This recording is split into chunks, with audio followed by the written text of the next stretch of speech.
आगरा की धरती से गरजे सीएम योगी, बटेंगे तो कटेंगे। बोले राष्ट्र से बढ़कर नहीं हो सकता कोई, एक रहेंगे नेक रहेंगे। बांग्लादेश वाली गलतियों को हिंदुस्तान की धरती पर नहीं करना। सीएम योगी का सीधा संदेश, जब जब हिंदू बटा तब तब हिंदू कटा। वैसे यूपी की सत्ता में सीएम योगी ने सत्ता संभाली तब से अब तक बहुत सारे बदलाव देखने को मिले हैं, चाहे वो बुलडोजर कार्रवाई हो या फिर यूपी पुलिस का लंगड़ा ऑपरेशन हो। जो भी गुंडा बना वो सीधा बुलेट ट्रेन की रफ्तार से गया। विकास दुबे हो या फिर यूपी का आतंक का साया रहा अतीक अहमद, मुख्तार अंसारी जैसे लोग हों, डंके की चोट पर ठिकाने लगाई गई। लेकिन अब सीएम योगी ने खुले मंच से मथुरा और आगरा में ऐलान कर दिया है, आपसी फूट में बटो नहीं तो आपका आने वाला कल भयानक हो सकता है। हम आपको बताते चले कि उत्तर प्रदेश के आगरा में वीर दुर्गादास राठौर की प्रतिमा का अनावरण करते हुए मुख्यमंत्री योगी आदित्यनाथ ने कहा कि राष्ट्र से बढ़कर कुछ नहीं हो सकता। राष्ट्र तब सशक्त रहेगा जब हम एक रहेंगे, नेक रहेंगे, बटेंगे तो कटेंगे। सीएम योगी ने कहा कि बांग्लादेश वाली गलतियां यहाँ नहीं होनी चाहिए। एक रहेंगे तो नेक रहेंगे और सुरक्षित रहेंगे। मुख्यमंत्री ने इस दौरान मुगल बादशाह औरंगजेब को दुष्ट बताते हुए कहा कि इसका संबंध भी इसी आगरा से था। उन्होंने कहा कि इसी आगरा में छत्रपति शिवाजी महाराज ने औरंगजेब की सत्ता को चुनौती दी थी और उससे कहा था कि तुम चूहे की तरह ऐसे तड़पते रह जाओगे, लेकिन तुझे हिंदुस्तान पर कब्जा नहीं करने देंगे। राजस्थान में उस समय इस मोर्चा को संभाल रहे जोधपुर के नरेश जसवंत सिंह महाराज जसवंत सिंह के महत्वपूर्ण सेनापति थे, वो वीर दुर्गादास राठौर थे। कई बार प्रयास किया औरंगजेब ने जोधपुर पर कब्जा करने का, लेकिन सफल नहीं हो पाया, क्योंकि जहां दुर्गादास जैसे वीर हो वहां ऐसा कर पाना संभव नहीं है। इसी दौरान सीएम योगी ने पीएम मोदी का संकल्प दोहराया। उन्होंने कहा कि प्रधानमंत्री मोदी ने कहा था कि गुलामी के प्रतीकों को समाप्त करेंगे, अपने वीर और सैनिकों को सम्मान करेंगे, एकता और एकात्मा के लिए कार्य करेंगे, किसी को भी समाज में द्वेष फैलाने की छूट नहीं देंगे, जाति क्षेत्र भाषा के नाम पर तमाम अन्य वादों के आधार पर बांटने वालों से सावधान रहेंगे, अपने नागरिक कर्तव्यों का निर्वहन करते हुए भारत को दुनिया के सबसे बड़ी ताकत के रूप में स्थापित करेंगे। इस दौरान सीएम योगी ने तमाम सारे विपक्ष को मुकर खींचा। दुष्ट औरंगजेब का इस आगरा से भी संबंध था और इसी आगरा में हिंदवी पद बादशाही के महानायक छत्रपति शिवाजी महाराज ने औरंगजेब की सत्ता को चुनौती दी थी। औरंगजेब को चुनौती दी थी और औरंगजेब से कहा था कि तुम चूहे की तरह ऐसे तड़पते रह जाओगे, हिंदुस्तान में तुझे कब्जा तो नहीं करने देंगे। और राजस्थान में इस मोर्चे को उस समय संभाल रहे थे जोधपुर नरेश महाराजा जसवंत सिंह। महाराजा जसवंत सिंह के जो महत्वपूर्ण सेनापति थे उनमें से राष्ट्रवीर दुर्गादास राठौर थे। कई बार प्रयास किया औरंगजेब ने जोधपुर रियासत पर कब्जा करने का, नहीं सफल हो पाया, क्योंकि जहां पे राष्ट्रवीर दुर्गादास राठौर जैसे वीर हो, मातृभूमि के सपूत हो, कोई विदेशी आक्रांता कैसे कब्जा कर सकता है? और यही हुआ था। लेकिन औरंगजेब दुष्ट प्रवृत्ति का था, चालबाज था।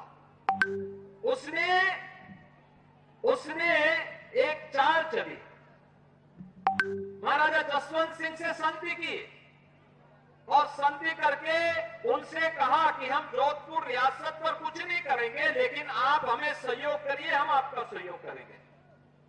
और उसने एक लालच दिया, उसने कहा अफगानी हिंदुस्तान पर कब्जा करना चाहते हैं, आप उनको वहां संभालिए, मैं आपको सपोर्ट करूंगा। और वहां पे महाराजा जसवंत सिंह को वहां धोखे से अफगानियों का मुकाबला करने के लिए लेके चला गया और पीछे से हमला करके उनकी हत्या कर दी। उनका छोटा पुत्र, एक ही पुत्र अजीत सिंह था, राजकुमार अजीत सिंह अकेले रह गया।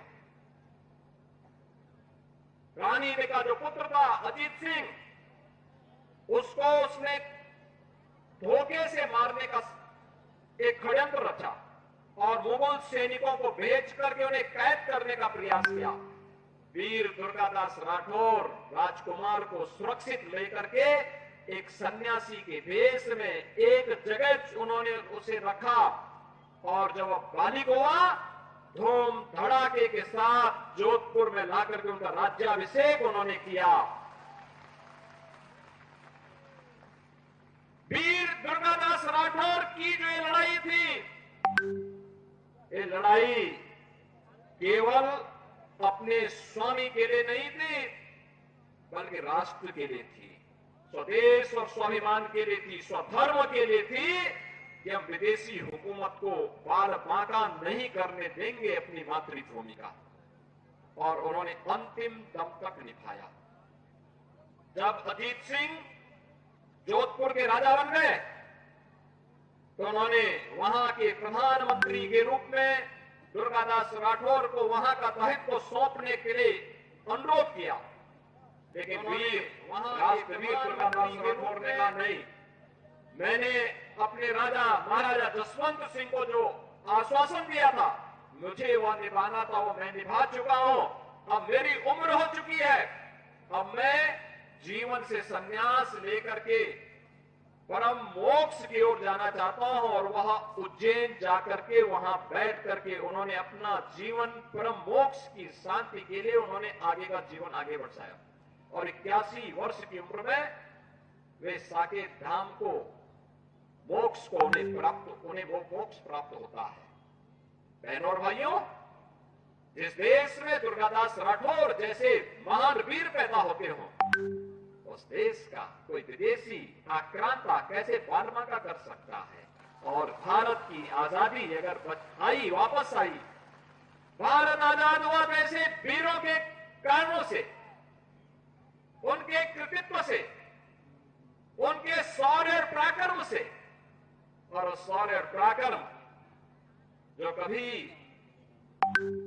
पंडित राम प्रसाद बिस्मिल ने कहा था, जब अंग्रेज उन्हें गोरखपुर जेल में बंद किए और फांसी के फंदे पर चढ़ा रहे थे, उन्होंने पूछा कि भाई कोई अंतिम लालसा, कोई अंतिम अभिलाषा? तो पंडित राम प्रसाद बिस्मिल ने एक ही बात कही, उन्होंने कहा, एक ही बात उन्होंने कहा कि इस भारतवर्ष में 100 बार मेरा जन्म हो और कारण सदा ही मृत्यु का देशोपकारक कर्म हो। मेरे जीवन बार बार इस हिंदुस्तान की धरती पर मैं जन्म लूं और सदैव मृत्यु का कारण देश और समाज के कल्याण, उसके उत्थान, उसकी सुरक्षा, उसकी समृद्धि मेरी बननी चाहिए। बहनों और भाइयों, अब सशक्त होगा जब हम एक रहेंगे, नेक रहेंगे, तभी नेक रहेंगे। बटेंगे तो कटेंगे। आप देख रहे हैं ना, बांग्लादेश में देख रहे हो ना, तो वो गलतियां यहां नहीं होनी चाहिए। बटेंगे तो कटेंगे, एक रहेंगे तो नेक रहेंगे, सुरक्षित रहेंगे और समृद्धि की पराकाष्ठा को पहुंचेंगे। हमें विकसित भारत की संकल्पना को साकार करने के लिए कार्य करना है।